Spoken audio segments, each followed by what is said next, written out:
प्यारे बच्चों, स्वागत है आपका friends at preparation YouTube channel पर। और इस चैनल पर मैं लेके आता हूं आप लोगों के लिए एजुकेशनल वीडियो। और आज की इस वीडियो में, आज की इस क्लास में आप जो पढ़ने वाले हो, ये क्लास 4th की यानी कि कक्षा 4th की क्लास से हिंदी की बुक रिमझिम से एक कहानी है। और ये जो कहानी है एक बच्चे के बारे में। जैसे आप लोग छोटे बच्चे हो वैसे ही एक छोटे से लड़के की कहानी है इसके अंदर। और इसके साथ साथ, बच्चे के साथ साथ इसमें सम्राट अकबर भी हैं। बड़े ही मजेदार कहानी है बच्चों। तो अभी तक अगर आपने मेरा चैनल सब्सक्राइब नहीं किया है तो सब्सक्राइब कर लो भाई, ताकि आपको ऐसी और भी मजेदार कहानी यहाँ मिल सके। चलो फिर शुरू करते हैं कहानी को पढ़ना, और कहानी में क्या है उसे जानते हैं। तो कहानी का जो शीर्षक है बच्चों वो है नन्हा फनकार। फनकार यानी कि कोई कलाकार कह सकते हो, जिसके अंदर कुछ हुनर है, कोई स्किल है। उस बच्चे के बारे में आज हम लोग पढ़ने वाले हैं। चलो पढ़ते हैं फिर। एक लड़का एक चकोर लाल पत्थर के पास बैठ गया। एक बच्चे के बारे में कहानी है, और वो बच्चा चकोर यानी कि स्क्वायर शेप में जो होता है उसे चकोर बोला जाता है। तो भाई चकोर लाल पत्थर के पास एक बच्चा बैठ गया। उसने जल्दी जल्दी कोई प्रार्थना बुदबुदाई और छेनी हथौड़ा उठाकर अपने काम में जुट गया। जो बच्चा है पहले तो वो लाल पत्थर के पास बैठ गया, और उसके बाद वो छेनी हथौड़ी ले लिया उसने अपने हाथ में। और उससे पहले उसने क्या किया, भगवान को याद किया होगा कि हे भगवान मेरा काम अच्छा हो जाए।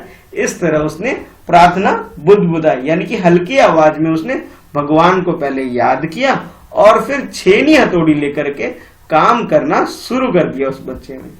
कुछ दिन पहले ही उसने इस पत्थर पर घंटियों की कतारें और कड़ियां उकेरना शुरू किया था। यानी कि ये जो बच्चा है इसने कुछ दिन पहले पत्थरों की जो घंटियां होती है ना, टन टन टन टन घंटियां होती है, तो उसने पत्थर के ऊपर घंटियों को डिजाइन या शेप उसने बनाया था, और जिसमें उसने उसकी कतारें और कड़ियों को उभेरा था। यानी कि पत्थर के ऊपर उसने कड़ियां होती है ना जो घंटियों से जुड़ी होती है, उसका डिजाइन बनाया था और घंटियों को बनाया था उस बच्चे ने। लड़के ने एक अधबनी हथौड़ी यानी कि जो पूरी बनी हुई है, अधबनी का मतलब है जो आधा बनी हुई है, पूरी नहीं बनी हुई, अधूरी घंटी पर छेनी की नोक टिकाई और सावधानी पूर्वक हथौड़े से घंटी पर नक्काशी करने में जुट गया। यानी कि अभी उसका काम पूरा नहीं हुआ है भाई, अभी तो वो काम कर ही रहा है। एक घंटी थी जो कि पूरी नहीं हुई है, आधी बनी हुई है, तो उस पे उसने काम करना शुरू कर दिया, और बहुत सावधानी पूर्वक कि पत्थर उसका खराब ना हो जाए। देखो कितना ध्यान से वो बच्चा काम करता है भाई, है ना, कितना समझदार बच्चा। अब देखते हैं आगे क्या होता है। हथौड़े के वार से पत्थर पर जो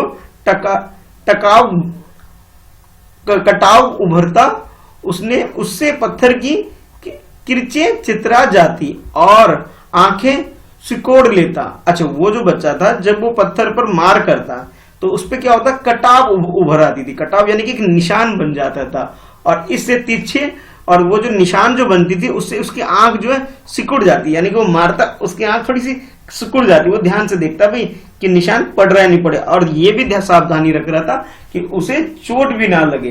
तो साथ ही साथ धीमी आवाज में वह कुछ गुनगुनाने भी लगता, और साथ के जब वो ये काम कर रहा था उसके साथ साथ वो कुछ गुनगुना भी रहा था। गुनगुना यानी कि जैसे कोई गाना गाते ना हल्की आवाज में, तो इसी तरह वो बच्चा कुछ गुनगुनाने भी लगता, यानी कि गाने भी लगता हल्की आवाज में।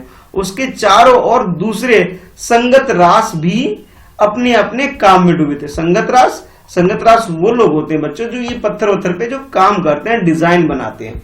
तो केशव 10 साल का था। अच्छा भाई, इस बच्चे का नाम क्या है अभी, केशव नाम है इस बच्चे का, जो आप नीचे देख पा रहे हो इस बच्चे को। तो केशव 10 साल का था और अभी अपना काम सीख ही रहा था। पिता के एक बार करके दिखा देने पर वह सीधी लकीरों वाले और घुमावदार डिजाइन उकेर सकता था। अच्छा, जब पापा ने, जो उसके जो पापा थे, उसके जो पिता थे, वो उससे वो काम भी सीख रहा था। तो उसके पापा उसे सीधी लकीर और जो हल्के फुल्के जो घुमावदार डिजाइन है वो बच्चा बना लेता था। अब तक उसने नक्काशी का जो भी काम सीख किया था उसमें उनमें से 1 घंटिया को बनाना ही सबसे ज्यादा मुश्किल था। यानी कि अभी तक जो उसने जितने भी काम किए थे उसके अंदर जो उसने घंटियों का जो काम बनाया था, यानी कि घंटी का जो बनाने वाला जो डिजाइन है, इस डिजाइन को जो उस बच्चे ने बनाया था, सबसे मुश्किल काम उसने अभी तक यही किया था। केशव जानता था कि एक दिन तो ऐसा जरूर आएगा जब वह बहुत बारीक जालियां, महीन नफीस बेल बूटे, कमल के फूल, लहराते हुए सांप और इठलाकर चलते हुए घोड़े, ये सब पत्थर पे उकेर सकेगा। यानी क्या क्या बना पाएगा वो? बारीक जालियां बना लेगा, महीन नफीस बना लेगा और कमल के फूल भी वो बना लेगा। साथ ही साथ वो सांप वगैरह और घोड़े ये सब पत्थर पर वो बना लेगा एक दिन। ये उस बच्चे को भाई अपने ऊपर यकीन था। ठीक उसी तरह जैसे उसके पिता बनाते थे, यानी कि उसके जो पिता थे वो इस काम को बहुत अच्छे से करते थे। तो उसे भी उम्मीद थी कि एक दिन वो अपने पापा की तरह अच्छे से काम सीखने के बाद ये सब आसानी से कर लेगा। कौन सोचता था ऐसा भाई ये केशव, जिसे देखो ये घंटी पे काम कर रहा है ना, डिजाइन बना रहा है, तो इसे उम्मीद थी एक दिन वो घंटी पे जो डिजाइन बना रहा है जिस तरह से, उस तरह बाकी सारे काम भी वो एक दिन सीख जाएगा और अपने पापा की तरह महीन बारीक काम को भी वह कर लेगा। कई साल पहले जब वह पैदा भी नहीं हुआ था, उसके माता पिता गुजरात से आगरा आकर बस गए थे। यानी कि उसके माता पिता कहाँ के थे? गुजरात के थे। और गुजरात से कहाँ आ गए थे? वो आगरा आकर के बस गए थे। बादशाह अकबर उस वक्त आगरा का किला बनवा रहे थे और केशव के पिता को यही काम मिल गया और केशव का जन्म भी यही हुआ। क्या ये जो केशव जो बच्चा आप देख रहे हो, इसके पिता गुजरात से आकर यहाँ रहने लग गए थे। और ये कब आ गए थे? जब ये पैदा भी नहीं हुआ था, उस टाइम की ये बात की जा रही है इस बच्चे की, कि जब ये पैदा भी नहीं हुआ था इसके मम्मी पापा यहाँ आकर रहने लग गए थे। और उस टाइम जो अकबर है, बादशाह अकबर है, वो क्या कर रहे थे? किला बनवा रहे थे आगरा का। और उस किला को बनाने में ही उसके पिता को काम मिल गया था और उसके पापा यहाँ काम करने लग गए थे।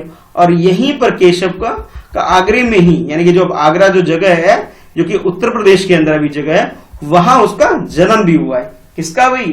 केशव का जन्म हुआ है। उसे गुजरात के पुश्तैनी गांव जाने का तो कभी मौका ही नहीं मिला। यानी गुजरात में जो पुश्तैनी गांव का मतलब होता है बच्चों, जो उसके मम्मी पापा, यानी कि मम्मी पापा दादा वगैरह का जो गांव है उसकी बात की जा रही है कि उस गांव में उसे जाने का अभी तक मौका भी नहीं मिला है।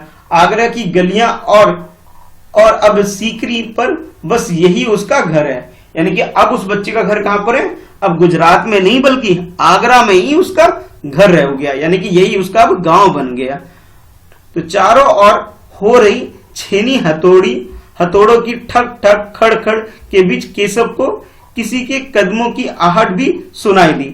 जब हथौड़ी और छेनी को इस्तेमाल करके अकबर काम कर रहा था, उसी टाइम उसे खटखट, ये जो खटखट आवाज आती है ना, ठक ठक खटखट खड़खड़ ऐसी आवाज आती है जब कोई छेनी हथौड़ी लेके काम करता है। उसी टाइम किसी के आने की, यानी कि उसकी किसी के कदमों की आहट उसे सुनाई दी। आहट यानी कि जो पैरों की आवाज होती है उसकी बात की जा रही है भाई। इसलिए अचानक कानों में एक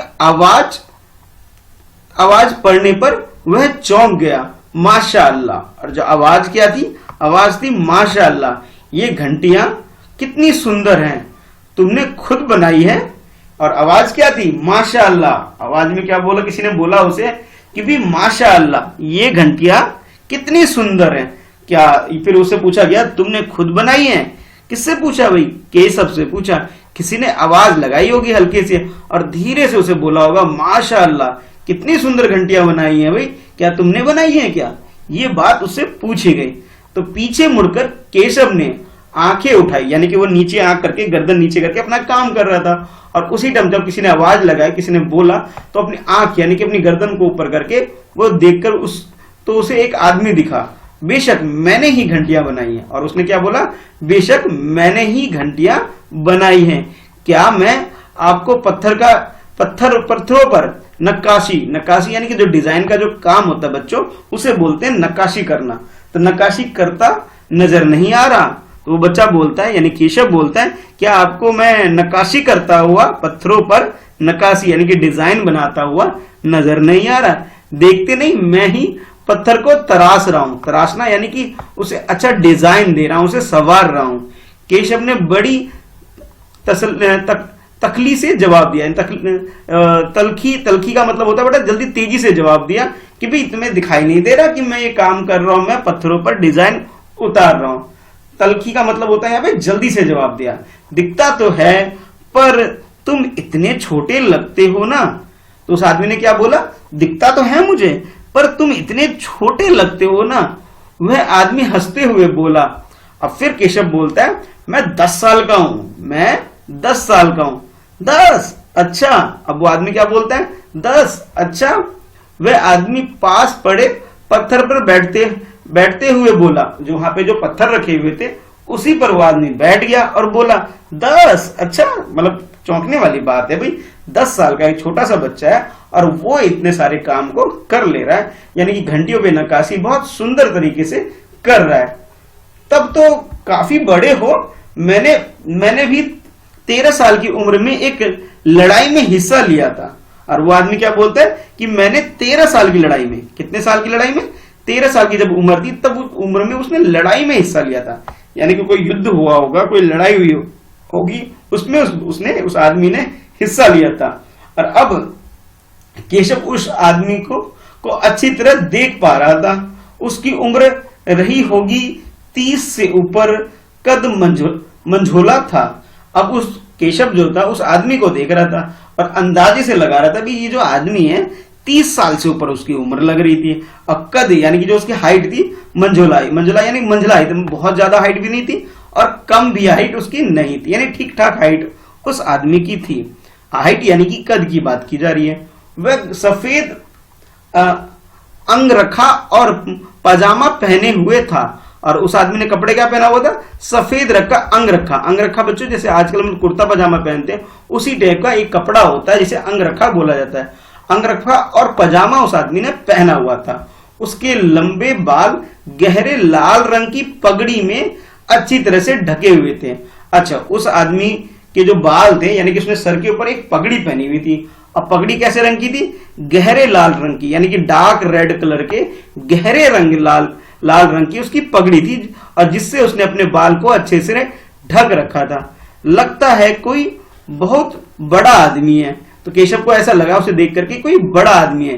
केशव ने उस आदमी के गले में पड़ी बड़े बड़े मोतियों की माला और उंगलियों की अंगूठियां देखते हुए सोचा। जब उस आदमी के गले में उसने बड़े बड़े मोतियों की माला, किसकी माला? मोतियों की माला, और अंगुलियों में अंगूठियों को देखा तो उसे लगा भी, ये देखकर उसे लगा कोई बड़ा आदमी है, लगता है कोई अमीर आदमी है, इस तरह उसने अंदाजा लगाया। तीखी नाक, बड़ी बड़ी आंखें, होठों को ढकते हुए नीचे की तरफ आती घनी मूछें। और उस आदमी की जो पहचान, उसको जो अच्छे से उसने देखा तो उसकी जो नाक थी वो तीखी नाक थी, बड़ी बड़ी उसकी आंखें भी थी, और जो उसके होठ थे वो उसे होठ को ढकते हुए उसकी मूछें थी, घनी मूछ थी, यानी कि उसकी बड़ी बड़ी मूछें थी। उस आदमी के बारे में बताया जा रहा है। तो केशव उस आदमी के व्यक्तित्व का मुआयना कर ही रहा था कि तभी उस आदमी ने एक नक्काशी की तरफ इशारा करते हुए कहा। यानी कि केशव उस आदमी को ध्यान से देख रहा था। जो आदमी उसके पास आया था उससे कुछ बातचीत कर रहा था, तो उसे ध्यान से देखते हुए उसके चेहरे को, उसके हाव भाव को, उसके शरीर को जब वो देख रहा था, उसी टाइम उस आदमी ने एक इशारा करते हुए बोला, इस लड़ी में अभी काफी काम बाकी है। इससे पहले कि केशव कोई जवाब देता, अच्छा, उसने एक कोई पत्थर की तरफ इशारा किया और बोला भी इस लड़ी में बहुत काम अभी बाकी है। और इससे पहले केशव जो है, वो जो बच्चा है, कोई जवाब दे पाता, उसने किसी, अब वो जो बच्चा है अब वो कुछ जवाब देता, उसने एक आवाज, कुछ और ही हो गया वहां पे। क्या हुआ सुनो, कि तेजी से दौड़कर आने की आवाज सुनी, और उसी बीच उसने, वो जो बच्चा है केशव है, कुछ जवाब दे पाता, उसने क्या किया, सुना कि कोई तेजी से दौड़कर आ रहा हो, ऐसी आवाज उसने सुना। यह और कोई नहीं महल का पहरेदार था। और हुजूर माफ करो, और आवाज कैसी आई, हुजूर माफ करो, मुझे आपके आने का पता ही नहीं था। और ये जो आवाज कैसी आई, एक आदमी दौड़ के आया, और वो जो दौड़ के आदमी आया था वो हाफते हुए बोल रहा था, क्या बोल रहा था, हुजूर माफ करें, मुझे आपके आने का पता ही नहीं था। यानी कि पता ही नहीं था, मुझे इस बारे में कोई जानकारी मिली ही नहीं। तो इसलिए बोला जा रहा है यहाँ पे, मुझे आपके आने का पता ही नहीं चला, हाँफते हुए उसने कहा। किसने, जो एक आदमी जो दौड़ के आया। फिर वो मुड़कर भौचक से, यानी कि बहुत चौंक जाने से, भौचक का मतलब होता है एकदम चौंकते हुए बोला, जो आदमी था से खड़े केशव को घूरते हुए बोला, बेवकूफ खड़ा हो, हुजूर आला के सामने बैठने की जरूरत कैसे कि तूने, झुककर सलाम कर। और वो जो आदमी है वो केशव को बोलता है, बेवकूफ खड़ा हो, क्या बोलता है, बेवकूफ खड़ा हो, हुजूर आला के सामने बैठने की जरूरत यानी कि हिम्मत तुमने कैसे की, झुककर इन्हें सलाम करो। यानी कि वो जो आदमी जो दौड़ के आया था वो आदमी उस बच्चे यानी केशव को बोलता है, अरे बेवकूफ खड़ा हो, क्या बोलता है, बेवकूफ खड़ा हो, हुजूर आला यानी कि हुजूर है, मालिक है हमारे, इसके सामने तुमने बैठने की जरूरत कैसे करी, खड़ा हो और इनको झुककर सलाम कर, क्या कर, झुककर इनको सलाम कर।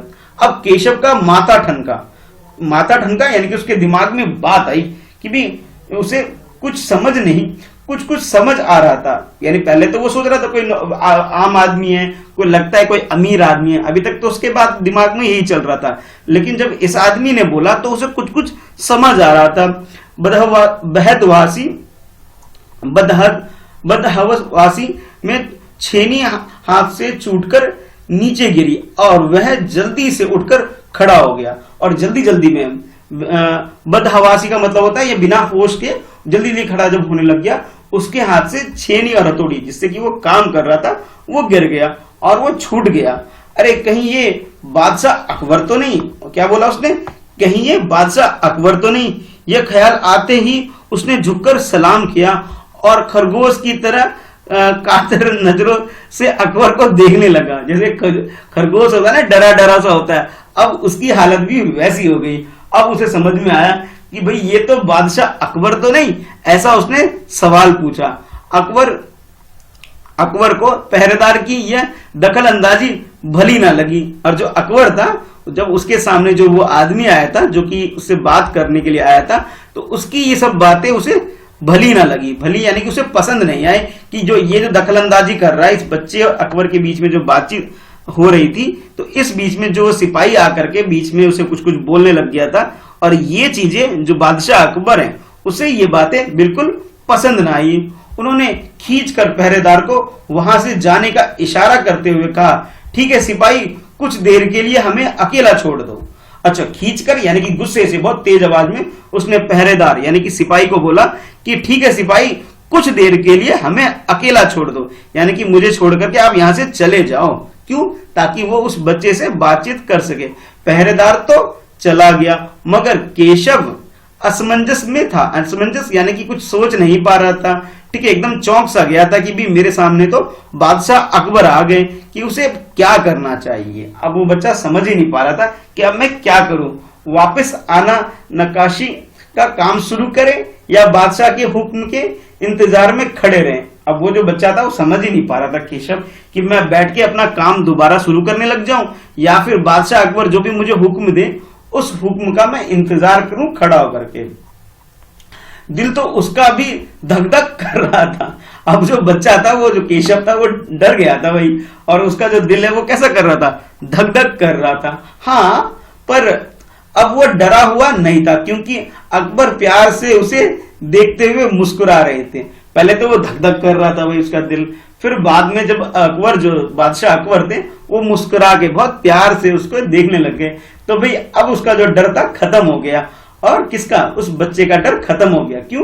क्योंकि बादशाह अकबर उसे प्यार से देखने लगे। देखो ये है वो बच्चा केशव, और वो जो आदमी जिसकी बात की जा रही है, जिसकी लाल पगड़ी है और मूछें बड़ी बड़ी है, वो कौन है, बादशाह अकबर है भाई। जो बादशाह अकबर उसकी दुकान में आए और उसको काम करते हुए देख रहे हैं कि कैसे ये छोटा सा बच्चा काम बहुत अच्छे से कर रहा है। चलो आगे बढ़ते हैं भी कहानी, और कहानी में और भी बड़ी मजेदार बातें आने वाली है। अब सुनो, तुम्हारा नाम क्या है? अकबर ने नरम आवाज में पूछा। जो अकबर है उस बच्चे से उसने पूछा तुम्हारा नाम क्या है? तो केशव, उसने नपातुला जवाब दिया। नपातुला यानी कि कम, ज्यादा भी नहीं बोला, कम भी नहीं बोला, और थोड़ा ही बोल के उसने जवाब दिया कि केशव। क्या नाम है उसका? केशव नाम दे। केशव, क्या तुम मुझे नक्काशी करना सिखाओगे? अब बादशाह अकबर भाई एक छोटे से बच्चे से बोल रहे हैं कि मुझे आप के ये जो नक्काशी करने का काम है, जो कि तुम पत्थरों पे करते हो, घंटियों पे डिजाइन बना रहे हो, ये काम मुझे सिखाओगे? ये बादशाह अकबर पूछता है। उलझन में पड़े केशव ने तुरंत सिर हिला दिया। अच्छा, जो अभी तक वो बच्चा उलझन में था कि भी मैं खड़ा हूं या बैठूं या क्या करूं, उसने सर को हिलाते हुए हाँ बोल दिया। जैसे हम लोग भी डर के मारे कई बार मुंह से ना बोल करके सर से बोलते हैं, वैसे ही इस बच्चे ने सर हिला दिया। तब तो तुम्हें मेरे लिए हथौड़े और छेनी का भी इंतजाम करना पड़ेगा। तो जो बादशाह अकबर है वो कहते हैं भाई मैं तो काम सीखने के लिए तैयार हूं, लेकिन उसके लिए तुम्हें अब क्या करना पड़ेगा? इंतजाम करना पड़ेगा। किस चीज का? हथौड़े का और छेनी का, जिससे कि नक्काशी का काम किया जाता है। तो केशव फुर्ती, यानी कि फुर्ती का मतलब बहुत तेजी से, तुरंत फुर्ती से अपने पिता के पास गया और उनका छेनी हथौड़ा उठाकर उल्टे पांव लौट आया। और वो अंदर जाके यानी कि अपने पापा के पास गया और उसके पापा के पास जो छेनी हथौड़ा था उसको उठा करके उल्टे पांव यानी कि जल्दी फटाफट भाग के गया और फटाफट उसके पापा का छेनी हथौड़ा उठा करके वो लेकर आ गया। दोस्ताना अंदाज में अकबर केशव के पास जमीन पर ही बैठ गए और पास में पड़े पत्थर को खींचते हुए बोले, ठीक है अब बताओ मुझे क्या करना है? अच्छा लो भाई, अभी तक तो ये हो रहा था कि वो केशव सोच रहा था कि मुझे जैसे बादशाह अकबर हुक्म देंगे मुझे काम करना पड़ेगा, ठीक है, लेकिन यहाँ तो उल्टा हो रहा है। यानी कि दोस्ताना अंदाज का मतलब होता है जैसे एक दोस्त नहीं होता, एक दोस्त दूसरे दोस्त के साथ बैठ जाता है, कहीं भी खेल लेता है, खा लेता है, ज्यादा सोचता नहीं है। उसी तरह जो बादशाह अकबर हैं वो उस बच्चे के साथ बैठ गए। कहाँ पे बैठ गए? वहीं पास में जमीन पर ही बैठ गए। और तो और उसने बोला कि भी अब मुझे क्या करना होगा, मुझे बताओ भाई। कौन बोल रहे हैं ऐसा? ऐसा बोल रहे हैं हमारे बादशाह अकबर। केशव ने संदेह भरी नजरों से अकबर की ओर देखा। हुजूर क्या बोला? उसके बाद देखा और बोलता है, हुजूर क्या आप ये सब करेंगे? तो अब वो चौंक गया था ना कि इतने बड़े महाराज, इतने बड़े बादशाह और वो उससे काम सीखना चाहते हैं, बड़ी चौंकने वाली बात थी। तो वो बोलता है कि हुजूर क्या आप ये सब करेंगे? तो ये बात वो पूछता है। तो फिर जो जवाब करेंगे, क्या पूछता है? सब करेंगे, क्यों नहीं, मुझे तो विश्वास है कि मैं सीख ही लूंगा। तो बादशाह अकबर कहते हैं कि क्यों नहीं, मतलब क्यों नहीं, मुझे तो विश्वास है कि मैं सीख ही लूंगा। ये जो काम तुम्हें आता है और तुम बहुत अच्छे से कर रहे हो, ये काम मैं भी सीख लूंगा, ऐसा बोलते हैं बादशाह अकबर। नहीं नहीं, मेरा मतलब ये नहीं था कि सब शक पका गया। दरअसल मैं कहना चाहता था कि आप इतने बड़े बादशाह हैं और ये ठीक नहीं लगता। अच्छा, वो बच्चा कहता है कि भी आप तो इतने बड़े बादशाह हो और इसलिए मैंने मतलब मेरा कहने का मतलब ये नहीं था कि आप सीख पाओगे नहीं पाओगे, लेकिन मेरा कहने का मतलब ये था कि कहीं आप इतने बड़े बादशाह हो और हमारे साथ इस तरह के काम को सीखोगे, मतलब ये सोच के बच्चा घबरा सा रहा था, इसलिए उसने ऐसा सवाल पूछा था। तो जवाब में बोलते हैं उसने कुछ अनमने भाव से कहा, अनमने मतलब मन में था नहीं था, ऐसे डर डराते हुए उसने बोला कि बादशाह आप तो इतने बड़े आदमी हैं, इतने बड़े बादशाह हैं, आप हमारी तरह ये काम सीखेंगे? तो इस तरह से उस बच्चे ने कहा। तो अकबर हंसते हुए बोले, अब जो अकबर हैं यानी कि जो बादशाह हैं वो हंसकर बोले, अच्छा लेकिन पिछले हफ्ते तो मैंने मिट्टी से भरा डलिया ढोने में किसी की मदद की थी। अच्छा भाई, इतने बड़े आदमी हैं और वो लोगों की मदद उसने कैसे करी थी? मिट्टी से भरे डलियों को ढोने में मदद की थी। वो लो भाई, इतने बड़े बादशाह हैं और इतने छोटे मोटे काम के लिए भी वो लोगों की मदद करते हैं, क्या यह काम उससे भी ज्यादा मुश्किल है? तो बादशाह अकबर उस बच्चे से पूछते हैं, भाई थोड़े दिन पहले मैंने किसी की मदद करी थी और इसे मिट्टी को जो डलिया है उसे उठा करके उसे ढोने यानी कि एक जगह से दूसरे जगह ले जाने में को कहता है ढोना। तो ढोने में किसी की मदद की, क्या ये काम यानी कि जो पत्थर पे जो ये डिजाइन बना रहे हो, क्या ये उससे भी ज्यादा मुश्किल है क्या? ये बात बोलते हैं हमारे अकबर। केशव अभी भी असमंजस की स्थिति में था। वह अकबर के पास बैठ गया और उन्हें छेनी पकड़ने का सही तरीका सिखाने लगा। अब जो बच्चा केशव है उसने क्या करा कि छेनी हथौड़ा किस तरह से पकड़ते हैं इसे वो अकबर को सिखाने लगा। फिर जैसे ही केशव के पिता ने उसे सिखाया था और किस तरह से, जिस तरह से उसके पिता ने, केशव के पिता ने उसे सिखाया था, उसी तरह से वो सिखाने लगा। उसने कोयले के टुकड़े से पत्थर पे लकीरें खींची। अच्छा, कोयला जो होता है ना जिसे हम जलाते हैं और जो कि काले रंग से लिखने में भी काम आता है बच्चों, तो उस कोयले से उसने एक लाइन खींच दी। किसने? केशव ने खींच दी। एक आसान सा नमूना बनाया और गंभीरता से कहा, देखिए सिर्फ इन्हीं लकीरों को बहुत ध्यान से तराशना है। अच्छा, जो लाइन उसने, जो लकीर यानी रेखा उसने खींची थी, उस बच्चे ने, केशव ने, उसने बादशाह अकबर को बोला कि भाई ये जो लाइन मैंने खींची है इसी के ऊपर आपको ध्यान से काम करना है और इसी लकीर के ऊपर आपको तराशना है। अकबर ने पत्थर पर छेनी रखी और जोर से हथौड़े से वार किया, जिससे कटाव ज्यादा गहरा हो गया। और जो अकबर थे उन जो छेनी और हथौड़ी से जो डिजाइन बनाने के लिए जो काम करना था, उस काम को करने के लिए जो बादशाह अकबर थे उसने बहुत जोर से वार किया और निशान जो है वो गहरा हो गया, यानी कि ज्यादा गाढ़ा निशान पड़ गया। अरे अरे नहीं नहीं, क्या बोलता केशव? अरे अरे नहीं नहीं, केशव ने तुरंत गलती पकड़ी। तो जो केशव था उसने तुरंत देखा, अरे अरे इतना बड़ा निशान कर देंगे, नहीं नहीं, अरे अरे रुको रुको, जैसे हम बोलते हैं ना वैसे ही वो बच्चा बोलता है, अरे अरे नहीं नहीं। केशव ने तुरंत गलती पकड़ी और केशव ने गलती पकड़ ली। हथौड़े को आहिस्ता से मारना है, यानी कि आहिस्ता का मतलब है धीरे धीरे मारना है भाई, हल्का निशान करना है, ज्यादा गहरा निशान नहीं करना है, इससे पत्थर टूट भी सकता है भाई।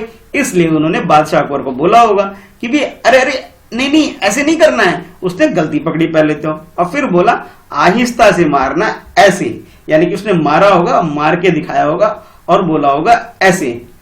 उसने करके दिखाया और हाँ अपनी आंखें थोड़ा नीच कर रखें, वरना जो किरचे यानी जो चिंगारी होती है उड़कर आंखों में चली जाएगी। जब हम पत्थर पे, एक पत्थर के ऊपर दूसरे पत्थर से मारते हैं, छेनी से मारते हैं, तो चिंगारी उठती है। उस चिंगारी को बोला जा रहा है यहाँ पे किरचे, कि भाई आंखें को मीच कर ये काम करना है थोड़ा सा, नहीं तो आंखों में लग सकती है, उससे बचकर रहना। ये सब सुनकर के जो अकबर है, अकबर मुस्कुराए और बोला जी हजूर। जो अकबर है वो क्या बोलते हैं? जी हजूर, अब आंखें मीच करके मैं काम करूंगा। तो इस तरह से वो हाँ भरते हैं बादशाह अकबर। है ना मजेदार कहानी। अभी और आगे बढ़ते हैं, भी आगे क्या होता है, ठीक है। तो जवाब में केशव भी मुस्कुरा उठा। जिस तरह से बादशाह अकबर मुस्कुराकर बोले कि जी हजूर, उसी तरह से जो बादशाह है वो भी मुस्कुरा उठे और फिर बाद में केशव भी मुस्कुरा उठा। वह लगभग भूल ही गया था कि उसकी बगल, एक मिनट, वो जो बच्चा था वो लगभग भूल ही गया था कि भी बगल में बैठा व्यक्ति हिंदुस्तान का बादशाह है। यानी कि वो जो बच्चा था वो भी जिस तरह से उसे काम सिखा रहा था, वो इस तरह से भूल ही गया था कि जिस आदमी को ये काम सिखा रहा है वो कौन है? हिंदुस्तान का बादशाह है, यानी कि यहाँ का राजा है। एक अनाड़ी से वैशक पर अपने काम की धाक जमाने में उसे मजा आ रहा था। और वो जो बच्चा था यानी कि केशव था भाई, वो तो थोड़ा बहुत उसे आता था, लेकिन बादशाह अकबर को ये सब काम कुछ नहीं आता था। तो उसे वो अनाड़ी समझ करके उसके ऊपर यानी वैशक यानी बड़े आदमी के ऊपर वो धाक जमा रहा था। कौन? केशव धाक जमा रहा था कि भाई ऐसे काम होता है, ऐसे सीखना होता है, हल्के हाथों से मारना होता है, आंखें मीच के काम करना होता है। इस तरह से बात बोल बोल के उस पर धाक जमा रहा था। वो बड़े ध्यान से देख रहा था कि अकबर किस तरह लकीरों को उकेर रहे हैं, कि किस तरह से निशान जो उसने बनाई थी उस पर वार करके यानी उस पे निशान पे कैसे लकीरें डिजाइन उकेर रहे हैं, वो ध्यान से देख रहा था। बादशाह से जरा भी चूक हो जाने पे फौरन उसकी त्योरियां चढ़ जाती। त्योरियां यानी कि आंखों की जो ऊपर जो लाइनें होती है ना, भोड़े होते हैं बच्चों हमारे ऊपर, तो उसकी आंखें चढ़ जाती है और फिर वो बोलने लग जाता कि भाई ऐसा काम करना है, ऐसा नहीं करना है, ये बोलने लग जाता। काम करते करते अकबर पूछ बैठते हैं केशव सही नहीं है क्या? फिर जब वो काम कर रहे थे बादशाह अकबर, तो बीच बीच में पूछ लेते हैं कि भाई केशव, ये जो मैं कर रहा हूँ ये सही कर रहा हूँ या नहीं कर रहा हूँ, इसके बारे में बीच बीच में पूछ लेते थे, सही नहीं है क्या? और केशव सिर हिलाकर अपनी असहमति जता देता, असहमति यानी कि मना भी कर देता, नहीं नहीं ये तो अच्छा नहीं है। इस तरह से वो अपनी गर्दन से कह देता था, नहीं ये अच्छा नहीं है। असहमति यानी कि मना करना, यानी कि मना कर देते थे, नहीं अच्छी नहीं है। अकबर इत्मीनान से बैठ गए। जो अकबर थे वो इत्मीनान से यानी कि बहुत आसानी आराम से बैठ गए और केशव को काम करता हुआ देखने लग गए। और उसके बाद जो अकबर थे इत्मीनान से वो बैठ गए और उसके बाद उन्होंने जो केशव था, केशव को काम करते हुए देखने लगे। अपने काम में खोए हुए उस दोनों को इस बात का एहसास ही नहीं हुआ कि आसपास मौजूद दूसरे संगत रास उन्हें बड़े कोतूहल से देख रहे हैं। और दोनों जिस तरह से एक काम सीख रहा था और दूसरा काम सिखा रहा था, तो जिस तरह की जो चीजें चल रही थी, इस चीज को देख करके जो बाकी आसपास के जितने भी संगत, ये जो बच्चों ये बोला जा रहा है ना, जो शब्द है, जो लोग काम करते हैं, जो इस तरह का काम करते हैं, वो पत्थर वत्थर निशान बनाते हैं, उसको बोला जाता है संगत रास। यानी कि जितने भी आसपास के संगत रास हैं वो बड़े कौतूहल से देख रहे थे, अरे अरे देखो देखो बादशाह अकबर है और ये छोटे से बच्चे से काम सीख रहे हैं। इस तरह की बातें चल रही थी और सब उसे देख भी रहे थे। अकबर ने गौर किया कि केशव पत्थर पर बड़े नमूने को ही नहीं तराश रहा, बल्कि अपनी तरफ से भी उनमें कुछ जोड़ रहा है, जिससे वो डिजाइन ज्यादा खूबसूरत लग रहे थे। यानी कि जो बादशाह अकबर थे वो ये भी चीज ध्यान में देख रहे थे कि भी वो सिर्फ डिजाइन जो उसके पिता ने उसे सिखाया था सिर्फ उतना ही नहीं करता था, वो अपने दिमाग से भी, अपने मन से भी कुछ कुछ चीजें उसके अंदर डिजाइन उभेर रहा था, और जिससे ये डिजाइन बहुत ज्यादा खूबसूरत लग रहे थे, यानी कि बहुत सुंदर लग रहे थे। लड़के के काम करने के अंदाज को देखकर अकबर ने धीमे से कहा, केशव देखना, एक दिन तुम बड़े फनकार बनोगे। फनकार यानी कि बड़े कलाकार, बहुत स्किलफुल पर्सन बनोगे। हो सकता है कि एक दिन तुम मेरे कारखाने में काम करो, और मेरा जो कारखाना है बड़े बड़े, वहां पे तुम्हें एक दिन काम करने का मौका भी मिलेगा, एक दिन जब तुम बहुत बड़े फनकार बन जाओगे।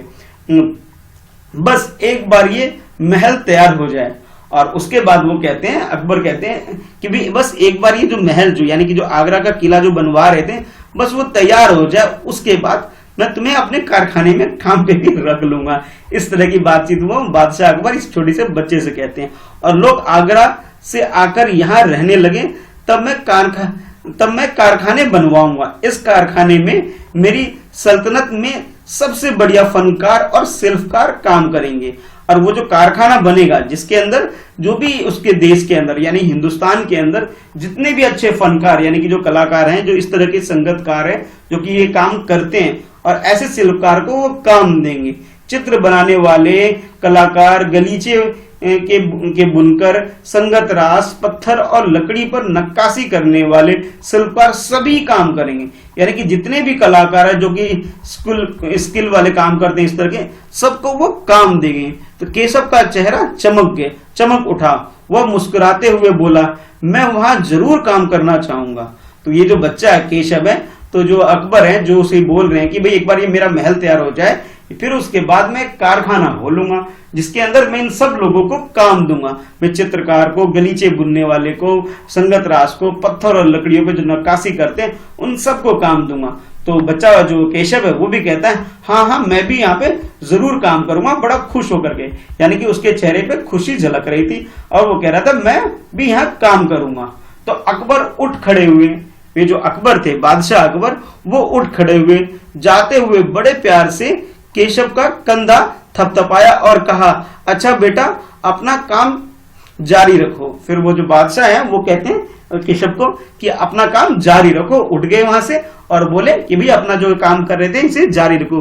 हुजूर क्या आप दोबारा आएंगे? लो भाई, अब वो जाते जाते उनसे एक सवाल भी करने लगे कि हुजूर क्या आप दोबारा आएंगे? केशव ने बड़ी उत्सुकता से पूछा और फिर जो जवाब देते हैं, मैं जरूर आऊंगा केशव। जो बादशाह अकबर है वो कहने लगे, मैं जरूर आऊंगा केशव। फिर तो पूरे दिन संगत रासों के बीच केशव की धूम मची रही और इसके बाद जब वो उन्होंने ये सवाल पूछ लिया था कि भी बादशाह अकबर जी हुजूर क्या आप ये दोबारा आएंगे हमारे पास हमसे मिलने, तो वो कहते हैं हाँ हाँ मैं जरूर आऊंगा। बड़े खुश होकर के बादशाह अकबर उसे जवाब देते हैं। तो जितने भी वहां पे काम करने वाले संगतरास थे, संगतरासों के बीच में केशव की धूम मची रही, यानी सब लोग खुश हो गए। वह बार बार बादशाह से हुई अपनी मुलाकात सबको सुनाता। अच्छा, जब वो बादशाह अकबर वहां से चले गए तो उसके बाद वो अपने सारे जान पहचान वाले आसपास के सबको बताता कि भी किस तरह से बादशाह अकबर आए, मैंने उन्हें काम करना सिखाया वगैरह वगैरह, ये सारी बातें वो सबको बताने लगता। रात हो चली थी, केशव बहुत थका हुआ था, पर आंखों में नींद कहाँ, वह धीरे धीरे से अपने पिता के बिस्तर में घुस गया। पिता ने मुस्कुराकर कहा, तुम तो अभी से इतने प्रसिद्ध हो गए।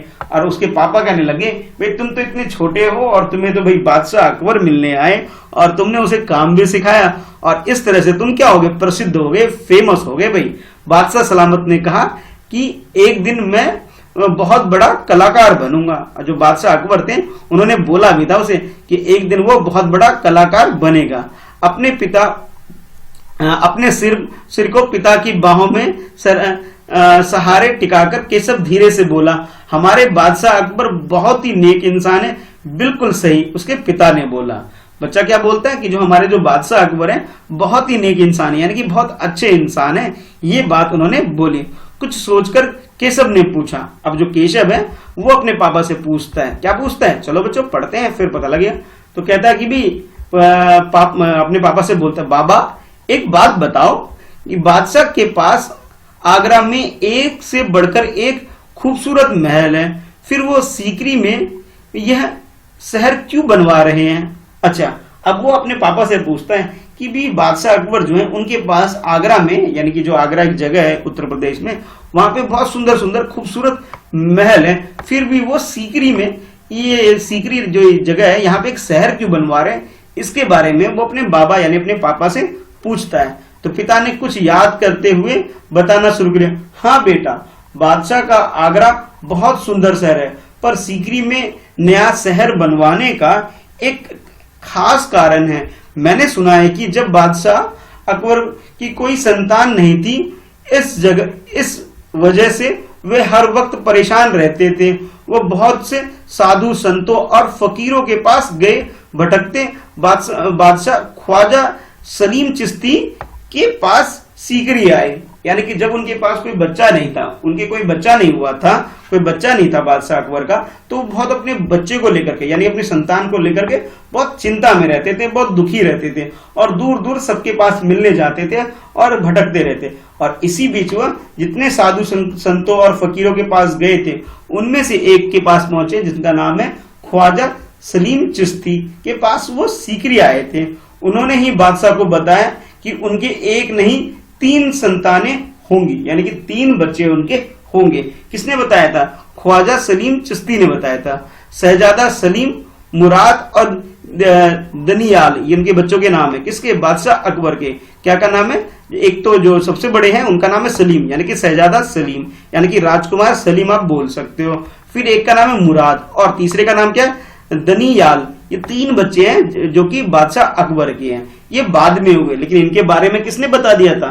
ख्वाजा सलीम चिश्ती ने पहले से बता दिया था। शायद यही वजह है जिसकी वजह से जो बादशाह अकबर है यहाँ जो उनसे मिलने आए थे, और भाई इस वजह से उन्होंने यहाँ मकान बनाने यानी कि एक सुंदर महल बनाने के बारे में सोचा होगा। तो केशव ने चहकते हुए कहा, बिल्कुल सही। तब बादशाह ने सलीम चिश्ती के सम्मान में सीकरी में नगर बसाने का फैसला किया था। अच्छा, जब जो हमारे जो सलीम चिश्ती है यानी ख्वाजा सलीम चिश्ती है, उनको सम्मान में यानी कि उनके सम्मान में जिन्होंने उनके बच्चे के बारे में पहले से भविष्यवाणी कर दी थी, उनको सम्मान देने के लिए इस जगह को एक नगर यानी कि एक सिटी शहर बनाने के बारे में उसने फैसला किया था। किसने? भाई हमारे बादशाह अकबर ने ऐसा फैसला किया था। तो केशव ने कहा, अच्छा अब समझा, इसलिए बादशाह अकबर ने अपने बेटे का नाम सलीम रखा है। अच्छा भाई, ये जो सलीम चिश्ती थे, ख्वाजा सलीम चिश्ती थे, इन्हीं के नाम से उन्होंने अपने बच्चे का नाम भी क्या रखा? सलीम रखा। अच्छा हाँ, और इसी कारण हम यहाँ एक नए नगर के लिए पत्थर को तराश रहे हैं। और ये भी कहता है कि भाई हम क्या कर रहे हैं, एक नए शहर जो बसने वाला है उस शहर के लिए हम लोग क्या कर रहे हैं, पत्थरों पे डिजाइन कर रहे हैं, जो कि डिजाइन काम आएगा एक नगर को बनाने में। हाँ, केशव उन्नीदी आवाज में बोला, उन्नीदी यानी कि जो नींद आती ना, जैसे नींद वाले यानी सोने जैसे आवाजों में बोला, हाँ यही वजह है। पिता ने देखा कि उनका बेटा सो गया। जो उसके जो पापा है वो देखते हैं जो केशव है उसको नींद आ गई है। तो बच्चों ये थी आपकी कहानी नन्हा फनकार, जिसके अंदर एक छोटा बच्चा था और उसकी मुलाकात किससे होती है, एक बहुत बड़े बादशाह अकबर से उसकी मुलाकात होती है।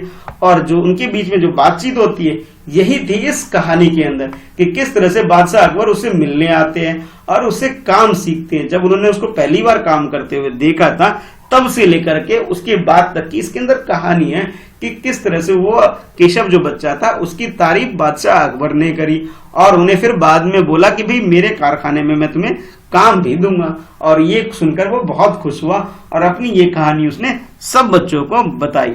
अच्छा, अब आप लोग मुझे बताओ भाई आपको ये कहानी कैसी लगी, नन्हे फनकार केशव की, और इसके साथ साथ जो एक बादशाह अकबर जो उसकी दुकान पे उससे मिलने आए थे। ठीक है बच्चों, तो आज के लिए इतना ही इस पार्ट के अंदर। दूसरे पार्ट में हम लोग इसका जो सेकंड पार्ट लाऊंगा, नन्हे फनकार का जो पार्ट 2 लाऊंगा, उसमें हम लोग करेंगे प्रश्न उत्तर। ठीक है बच्चों, तो आज के लिए इतना है। वीडियो को लाइक करो और अपने बाकी दोस्तों में से शेयर जरूर करना जो हमने ये पढ़ा है आज नन्हा फनकार की, किस तरह से वो पत्थरों की घंटियों पर डिजाइन बना रहा था वो बच्चा। ठीक है बच्चों, तो आज के लिए इतना ही। मिलते हैं नेक्स्ट वीडियो में जिसके हम लोग इसके प्रश्न उत्तर को करेंगे, नन्हा फनकार के प्रश्न उत्तर को। ठीक है, इस वीडियो को ज्यादा से ज्यादा अपने दोस्तों में शेयर करो और वीडियो लाइक करके जाना और अपने बारे में जरूर बताना भाई आप इस वीडियो को कहां से देख रहे हो और आपको ये जो कहानी है कैसी लगी, जरूर मुझे कमेंट करके बताना भाई, और अपना नाम भी जरूर लिखना। ठीक है बच्चों, चलो अभी के लिए बाय, और अपना स्कूल का नाम भी बता सकते हो ताकि मुझे पता लग जाए कि आप कहाँ पे पढ़ाई करते हो। ठीक है बच्चों, चलो बाय बाय।